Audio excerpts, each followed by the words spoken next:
Hala, may bad news kay dating Pangulong Rodrigo Duterte. Kung maalala ninyo noong nakaupo siya sa pwesto, hayagan niyang sinabi na kaaway niya ang simbahang Katoliko. Yang aming away ko sa Katoliko, amin lang yan personal. Kayong mga adik, huwag ninyong tutuhanan yung pukpukin yung mga bisyap pati kardinal. Kung kinakalaban ni Digong ang simbahang Katoliko, matalik naman niyang kaibigan at kaalyado ang tagapamahala ng Iglesia ni Cristo na si Mr. Eduardo Manalo at ang nakakulong ngayon na si Pastor Apollo Kibuloy na kanyang spiritual advisor. Harap-harapan pa ang sinabi ng dating Pangulong Rodrigo Duterte na mawawala na daw ang simbahang Katoliko pagdating sa 25 taon dahil sa mga pari na may kasong pang-abusong sexual at pamumulistiya sa mga minor de edad. Itong Katoliko na ito will disappear in almost 25 years. Wala na. Hindi na makalimutan ng tao. Ito pala ang Katoliko. Pag inabot ng Madre, kung ang mga bakla, ang mga bata, who needs a religion like that? Ngunit para sa mga DDS, marami ang manghihina at manlulumo sa balitang ito. Dahil bad news para kay former President Rodrigo Duterte. Ano ito? Nakakatakot. Kumite ng ika-6 na batch ng mga ebidensya ang Office of the Prosecutor ng International Criminal Court, ICC, laban kay dating Pangulong Rodrigo Duterte para sa kaso niyang Crimes Against Humanity. Batay sa dokumentong may petsang June 3, noong May 23 nang ibigay ng prosecution sa defense team ni Duterte ang 70 item ng ebidensya. Lahat ito sa 3 kategorya. 2 ito ay mga ebidensya patungo sa mga pagpatay na nangyari noong barangay clearance operations habang presidente si Duterte. Ang 3 naman ay background information bilang contextual element. Nagsumite ang International Criminal Court Office of the Prosecutor. Sa ngayon, nakapagsumite na ng higit 267 items ang prosekusyon na gagamitin naman ng prosekusyon bilang ebidensya sa itinakdang Confirmation of Charges hearing sa September 23, 2025. Sa nasabing pagdinig, susiriin kung may sapat na ebidensya para magpatuloy ang paglilitis kung saan naharap sa isang full trial ang dating Pangulo sa ICC. Ang mga bagong ebidensya na isinumiti sa prosecution sa ICC, mapapatunayan kaya si Duterte na may sala? Maaabutan kaya niya ang sinabi niyang mawawala na ang simbahang Katoliko sa loob ng 25 taon?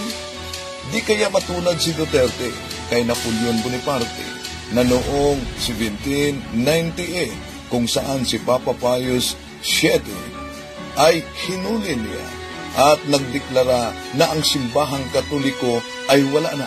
Pero ano ang nangyari? Tatalakayin natin ito sa kapistahan ng Pentecostes, ang pagsila sa simbahang Katoliko. Kasi umalingan, pag palaging inulit-ulit ay magmukha talaga ang katotohanan para sa ating mga kapatid na kulang ang kaalaman. Ang pagkadaya ay maranasan sa iba't ibang paraan. Pero napakasakit pag madaya tayo sa pananampalataya dahil nanganib pati ang ating kaluluwa. Viva Cristo Rey! Pro Dio et Ecclesia! Kumusta? Welcome at blessed Pentecost Sunday, mga kapatid. Ito'y napaka-importanting kapistahan ng simbahang Katoliko. Tulad sa Christmas. Bakit tulad sa Christmas? Dahil sa Christmas, manifestation sa second person. Ang incarnation. Nagkatawang tao ang anak ng Diyos na tinututulan ng mga Islam at lalo na sa Iglesia ni Cristo, ang modernong Arianism. Ngayon, ang Pentecostes ay manifestation naman ng banal na espiritu. Ang nahayag ang 3 persona sa unang Juan 5:6-7 sa King James Version, for there are 3 that be recorded in heaven, the Father, the Son, and the Holy Ghost. The Father, the Word, and the Holy Ghost, and these three are one. Kumusta sa lahat nating mga suking taga-subaybay? Welcome. At nanyayahan natin, huwag kalimutan na pindutin ang like sa ating live. At kung bago ka lang, huwag kalimutang pindutin ang subscribe at bell button para updated kayo mag-comment at i-share ninyo. Dilingig sa karamihan na noong nakaupo pa si dating Pangulong Rodrigo Duterte, mainit talaga siya sa simbahang Katoliko na numero unong kritiko sa kanyang programa noon. Kaya may hula siya na pagdating daw sa ika-25 taon, lubusang mawawala na ang simbahang Katoliko. Pero ngayon, ipinagdiwang natin ang birthday ng simbahang Katoliko. Ang simbahan na ito'y pinagtulong-tulungan. Di lang sa mga politiko, kundi sa iba pang mga siktang tatag lamang ng tao. Dahil alam niyo naman na ang Juan Kapitulo 8:44, galit na galit ang demonyo. Pero yan, may bad news na napaulat dahil patong-patong na mga ebidensya ang isinumiti ngayon sa prosecution sa ICC. Bagong ito, no? Patong-patong. Malulusutan kaya ito sa dating Pangulo? Balikan muna natin. Hala, may bad news kay dating Pangulong Rodrigo Duterte. Kung maalala ninyo noong nakaupo siya sa pwesto, hayagan niyang sinabi na kaaway niya ang simbahang Katoliko. Yang aming away ko sa Katoliko, amin lang yan personal. Kayong mga adik, huwag ninyong tutuhanin yung pukpukin yung mga bisya pati kardinal.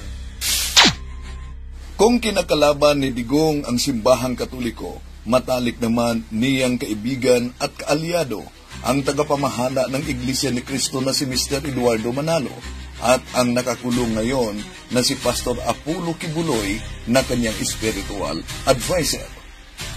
Harap-harapan pang sinabi ng dating Pangulong Rodrigo Duterte na mawawala na daw ang simbahang Katoliko pagdating sa 25 taon dahil sa mga pare na may kasong pang-abusong sexual at pamumulistiya sa mga minor de edad. Itong Katoliko na ito will disappear in almost 25 years. Wala na. Hindi na makalimutan ng tao yun. Ito pala ang Katoliko. Pag inabot ng Madre, kung ang mga bakla, ang mga bata, who needs a religion like that? Ngunit para sa mga DDS, marami ang manghihina at manlulumo sa balitang ito. Dahil bad news para kay former President Rodrigo Duterte. Ano ito? Nakakatakot. Kumite ng ika-6 na batch ng mga ebidensya ang Office of the Prosecutor ng International Criminal Court, ICC, laban kay dating Pangulong Rodrigo Duterte para sa kaso ng Crimes Against Humanity. Batay sa dokumentong may petsang June 3, noong May 23 nang ibigay ng prosecution sa defense team ni Duterte ang 70 item ng ebidensya. Dahil dito sa tatlong kategorya, dalawa ito ay mga ebidensya patungo sa mga pagpatay na nangyari noong barangay clearance operations habang presidente si Duterte. Ang ikatlo naman ay background information bilang contextual element. Nagsumiti ang International Criminal Court Office of the Prosecutor. Sa ngayon, nakapagsumiti na ng higit 267 items ang prosekusyon na gagamitin naman ng prosekusyon bilang ebidensya sa itinakdang confirmation of charges hearing sa September 23, 2025. Sa nasabing pagdinig, susiriin kung may sapat na ebidensya para magpatuloy ang paglilitis kung saan naharap sa isang full trial ang dating Pangulo sa ICC. Ang mga bagong ebidensya na isinumiti sa prosecution sa ICC, mapapatunayan kaya si Duterte na may sala. Maaabutan kaya niya ang sinabi niya mawawala na ang simbahang katoliko sa loob ng 25 taon? Di kaya matulad si Duterte kay Napoleon Bonaparte na noong 1798 kung saan si Papa Pius VII ay hinuli niya at nagdeklara na ang simbahang katoliko ay wala na. Pero ano ang nangyari? Tatalakayin natin ito sa kapistahan ng Pentecostes, ang pagsilang sa simbahang katoliko.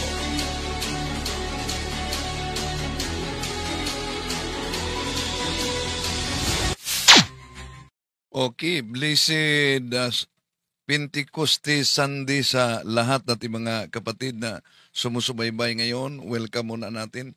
Huwag kalimutan ding i-subscribe si Kabornok sa Factbusters PH. Marami kayong matutunan sa channel na ito mga kapatid. At sa lahat nating mga kapatid na sumusubaybay sa ating live streaming, welcome po. Katoliko at hindi katoliko. Hindi po natin layunin na saktan ang damdamin ng ating mga kapatid sa iba yung pananampalataya, pero ating sinasagot ang kanilang mga tuligsa, atake.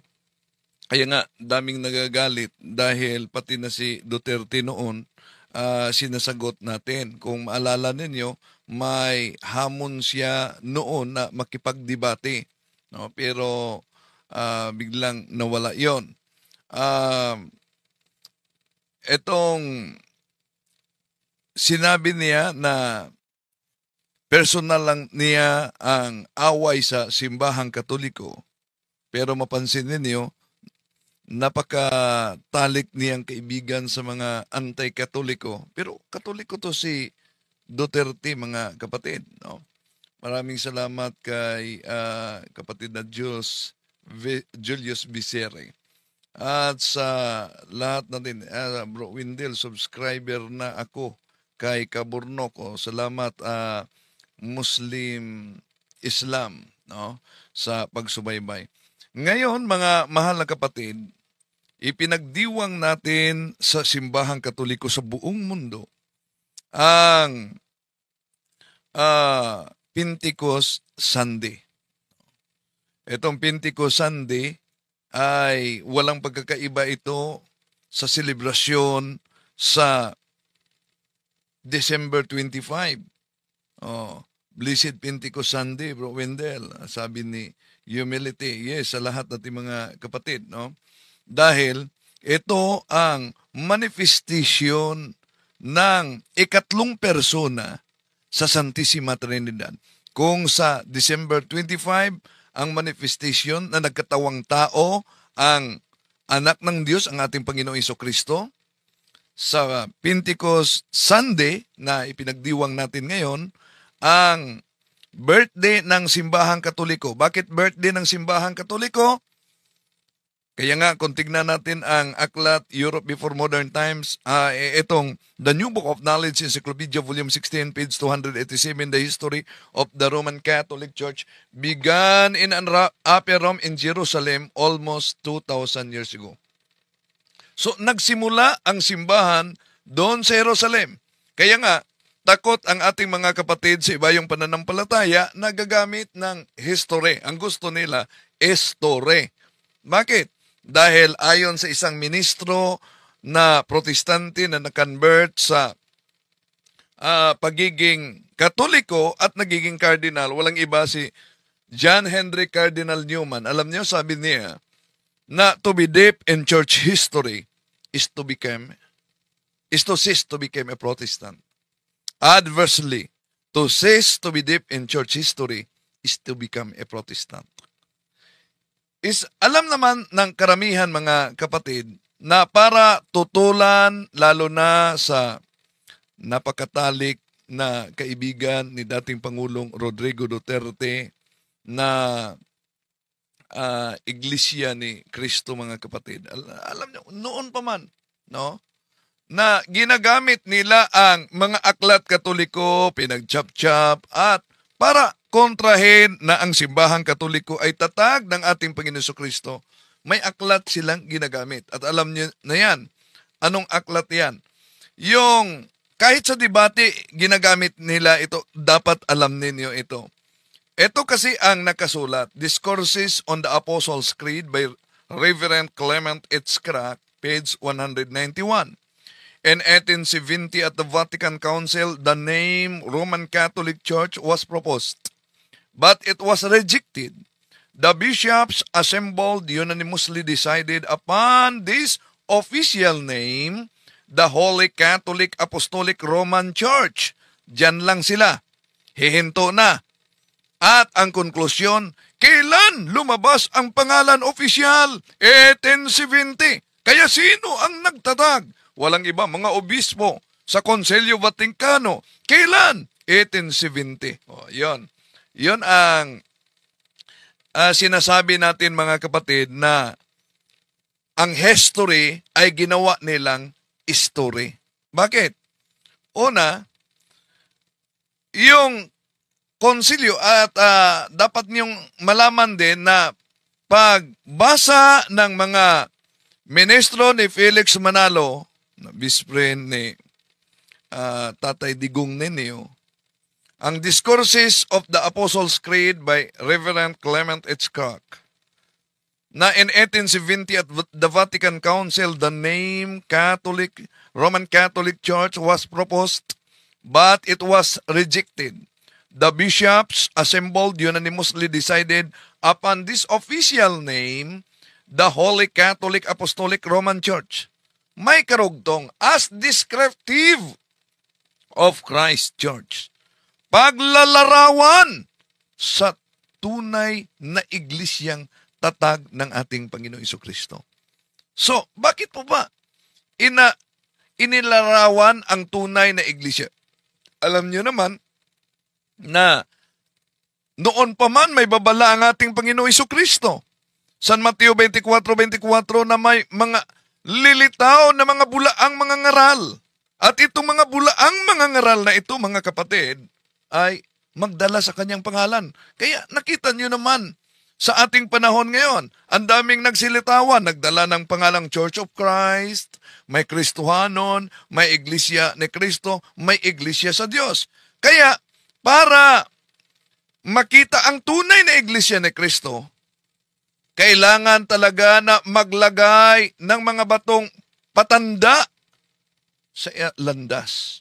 Ayon sa hula sa Jeremias Kapitulo 31:21, maglagay ka ng mga batong panatanda sa inyong landas. Hanapin mo ang daang iyong nilalakaran. Sino po ba ang daan? Malinaw naman sa San Juan, mga kapatid, na sinabi ng ating Panginoon Jesucristo, ako ang daan, ang katotohanan.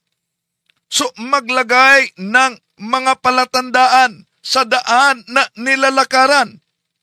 Kaya ang tunay na Iglesia ni Kristo na di tatag ng tao, diniklara sa 1870 na ang paglalarawan sa tunay na Iglesia ni Kristo ay ito'y one holy Catholic Apostolic Roman Church as descriptive of Christ Church.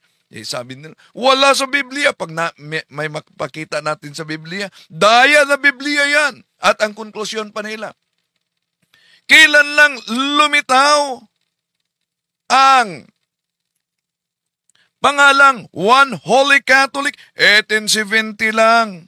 Ibig sabihin, ito ang konklusyon ng mga ministro ni Felix Manalo. Ibig sabihin, noong 1870, sa wala pa ang 1870, wala pa yung One Holy Catholic Apostolic Roman Church dahil official siyang idineklara 1870. Mali dyan ang mga ministro ni Felix Manalo. Tandaan ninyo. Bakit mali? Sa sinabi nilang in 1870, doon pa lumitaw ang pangalang One Holy Catholic Apostolic Roman Church dahil idineklara. Si Felix Manalo mismo ang nagpatotoo sa kanyang aklat. Aklat mismo ni Felix Manalo. Anong pamamagat sa kanyang aklat? Eto mga kapatid. Ang sulo sa ikatitiyak sa Iglesia Apostolika Katolika Romana Iglesia Apostolica Romana ni Felix Manalo sa pahina 29-30. Ang pasugo, 1947. Ito nakasulat. O iba pa ang pagkasulat nitong Pichang, no? Ang Pichang ito, 325 Anno Domini. Ang unang ganap at pangkalahatang kapulungan ng buong daigdig sa Kristiyano. Sa pulong na ito, sumipot ang bagong relihiyon na siyang pinamamagatang Iglesia Apostolica Katolika Romana. O 325 ayon kay Felix Manalo.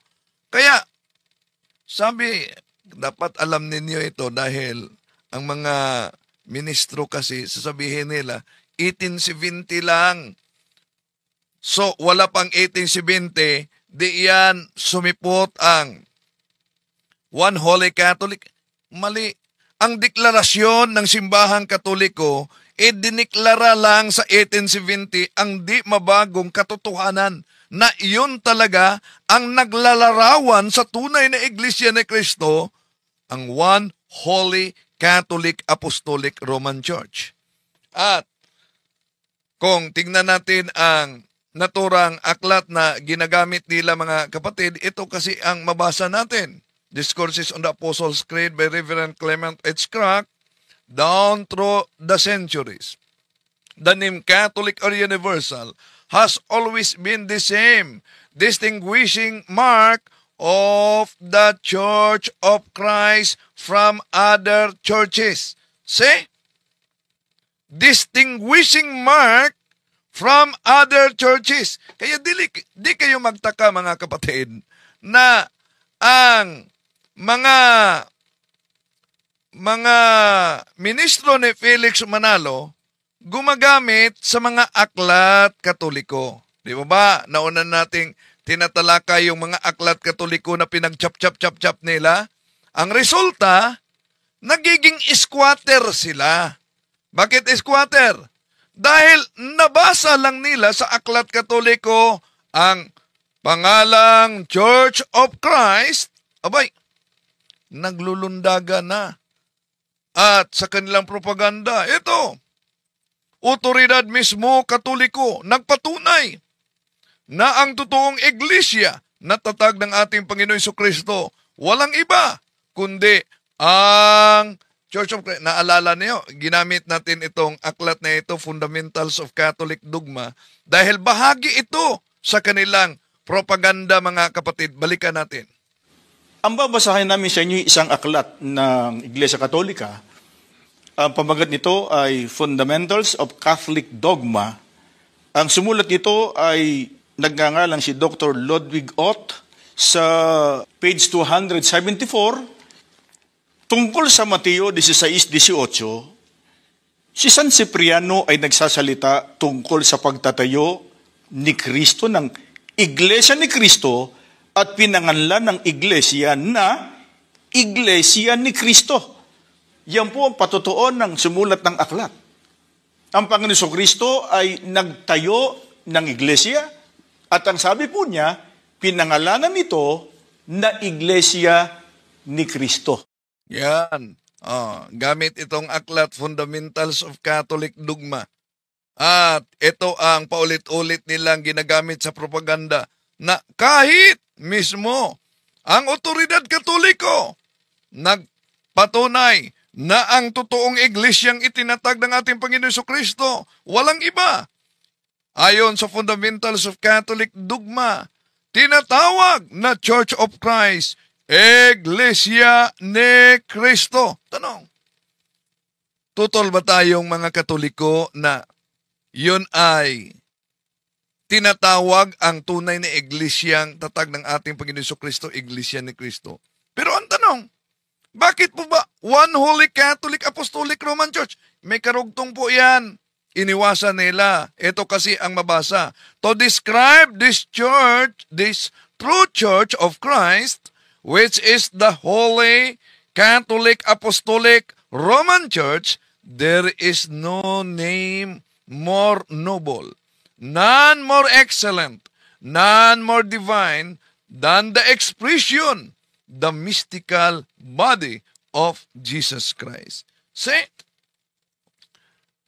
yun ang kanilang ginagamit, mga kapatid, na atake yung mga aklat Katoliko. Kaya dapat alam ninyo ito at mabasa lang nila sa aklat Katoliko ang salitang Church of Christ. Ilan ng mga aklat na ginagamit natin, mga kapatid, na para aware kayo. Halimbawa, balikan natin yung The Spirit of Catholicism, na ano yung nakasulat sa aklat na The Spirit of Catholicism. Balikan natin ang aklat na The Spirit of Catholicism. Ngayon, inaamin po ba maging ng mga tagapagturong Katoliko na napakasamang kalagayan pagka ang tao'y nasa labas ng Iglesia ni Cristo? Pakinggan ninyo ang patotoo ng isang sumulat ng aklat. Ang babasahin namin ay The Spirit of Catholicism. Ang sumulat po ay si Carl Adam. Sa page 192 sa wikang Pilipino ko na po babasahin. Totoong may iisang Iglesia ni Cristo lamang. Ito lamang ang iisang katawan ni Cristo. At kung wala ito, ay walang kaligtasan. Na walang kaligtasan sa labas ng Iglesia. O, yan. At may nabasa ako dito na siguro kaanib ito sa Iglesia ni Manalo. Sabi niya, acknowledge natin, DDV channel, Windel, puro ka panira. Trabaho mo talaga ang paninira. Yun ang problema sa mga kapatid nating saradong-sarado na talaga. Una,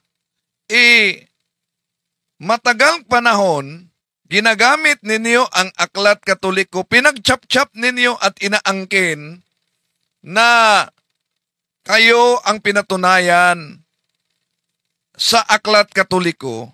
At kung ating sasagutin, kung ating ibubuking, mga kapatid, anong resulta? Yon, para sa kanila, paninira na. Pero di nyo ba na pansin na yung mga ministro ninyo gumagamit pa ng aklat Katoliko na di naman mabasa? Nauna na natin yan na pinakita. At grabe din ang paninira sa mga kasama ninyo. Sa lokal na... Sandali grabe ang paninira sa mga kasama niyo. Lalo na sino ba yun? Si Nita. Grabe Ang paring Sigitgano ay sa demonyo. Bakit ko sinabing magdaraya ka? Ang dami mong kasinungalingang Ayan, si Father Darwin sa demonyo daw at ako. Palagay ko ito si Wendell Talimong wala nang pag-asa ito. Pero hindi ko naman hinahatulan to. Ayan. Grabe talaga manira. Ang atin, sinagot lang natin sila. Grabe ang kanila, no? Personalan talaga ang paninira nila. Sinagot lang natin yung mga aklat na ginagamit nila at lalo na yung argumento nila na dapat dahil mabasa sa Biblia, Iglesia ni Cristo, yun dapat ang nakasulat. At dapat yun talaga ang tunay na iglesia. Bakit? Dahil ang ginagamit nila, mga kapatid, Roma 16:16. Pero nagkukontrahan sa kanilang Pasugo Magazine kasi may nakasulat sa Pasugo Magazine, truly Roman 16:16 refers to the first Church of Christ. At may nakasulat din sa kanilang Pasugo Magazine na wala silang kaugnayan sa Roma 16:16. Kung wala silang kaugnayan sa Roma 16:16, common sense naman kahit kunti. Ba't ginagamit ninyo? Di po ba isang uring pang-i-squat na naman yan? No? Ang tanong, ito po bang Roman 16:16 na mabasa, mga kapatid, na Iglesia ni Cristo, Opisyal ba yan na pangalan ng iglesyang tatag ng ating Panginoong Hesukristo? Bakit? Sa paggamit nila kasi sa mga aklat Katoliko, isa sa mga pinagdikdikang aral ng mga Iglesia ni Cristo. Magtaka siguro kayo, bakit Iglesia ni Cristo ang sinagot natin palagi? Dahil alam nyo naman, meron sila mga pandoktrina na aklat na sa pandoktrina at kahit sa kanilang telebisyon, Katoliko ang binabanatan talaga nila.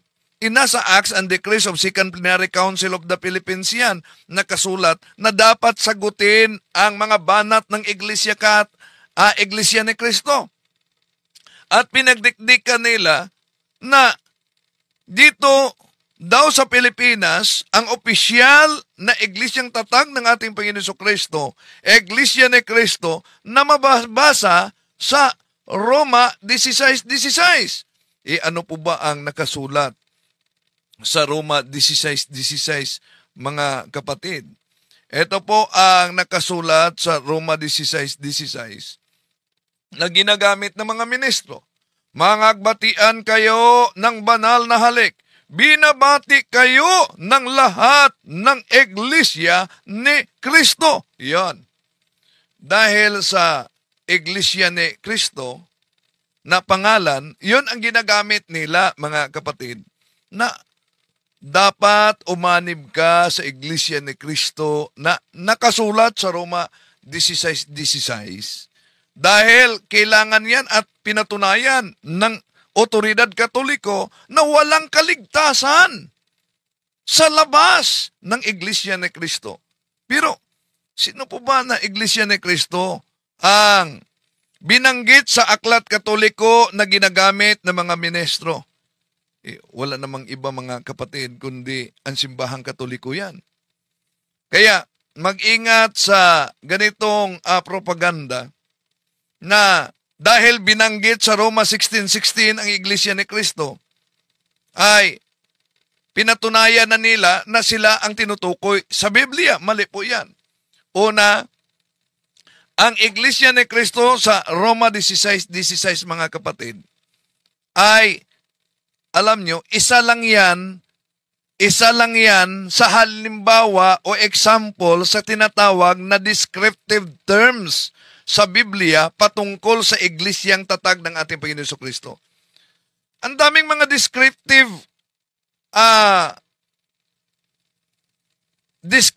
terms sa iglesyang tatag ng ating Panginoon Jesucristo. Halimbawa, kung tingnan natin ang unang Korinto 14:33, merong iglesia ng mga banal, churches of the saints.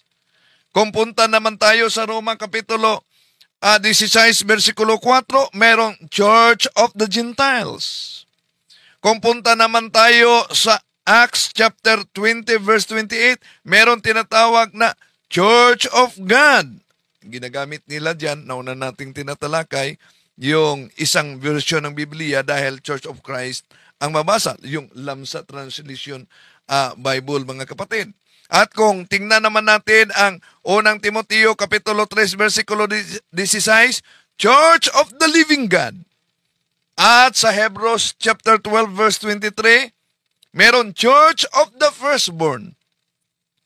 Ito ay hindi mga official name, kundi mga descriptive terms sa iglesyang tatag ng ating Panginoong Hesus.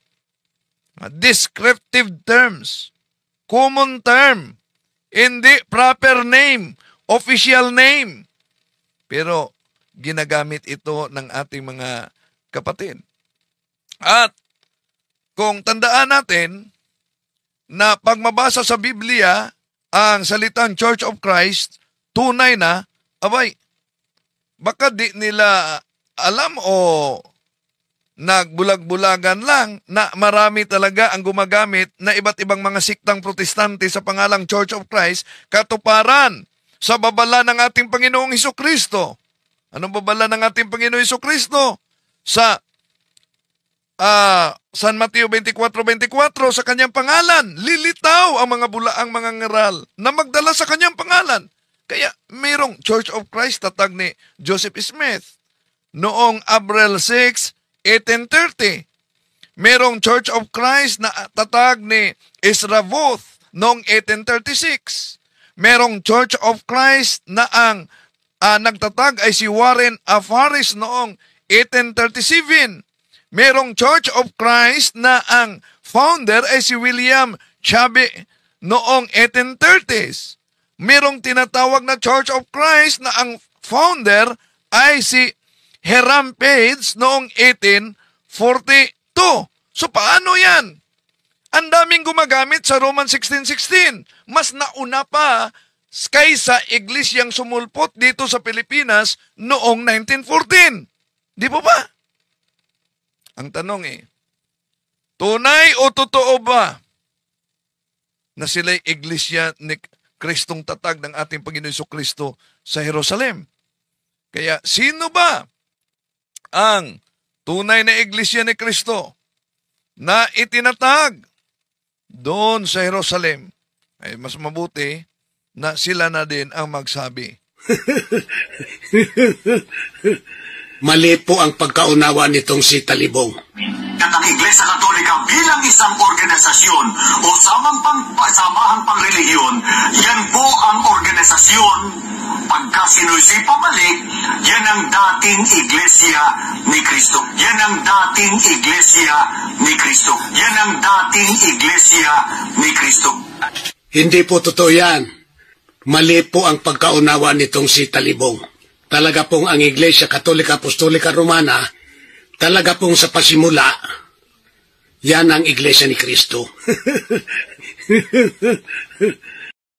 Kaya blessed Pentecoste Sunday sa lahat nating mga kapatid na sumusubaybay ngayon. Ngayon, ipinagdiwang natin ang kaarawan sa tunay na Iglesia ni Kristo na ayon sa mga aklat na ginagamit ng mga INC pinagchap-chap na kung ating ilalarawan ang tunay na Iglesia ni Kristo, ito ay isa, Santa Iglesia Apostolika Katolika Romana, at bukas ituloy natin ang pagtalakay diyan gamit yung mga video ni Ramel Parba na pinagchap-chap niya ang mga aklat Katoliko at yung mga argumento niya, mga kapatid. Ang layunin na ang lahat nating mga kapatid na nagsubaybay ngayon, mga Katoliko man na hindi nila alam na ito pala ang kanilang ito pala ang mga propaganda ng mga anti-Catholic para mahikayat na umanib sa siktang tatag lamang ng tao. To make his message known is our responsibility. So here we are to pledge our lives to the Lord.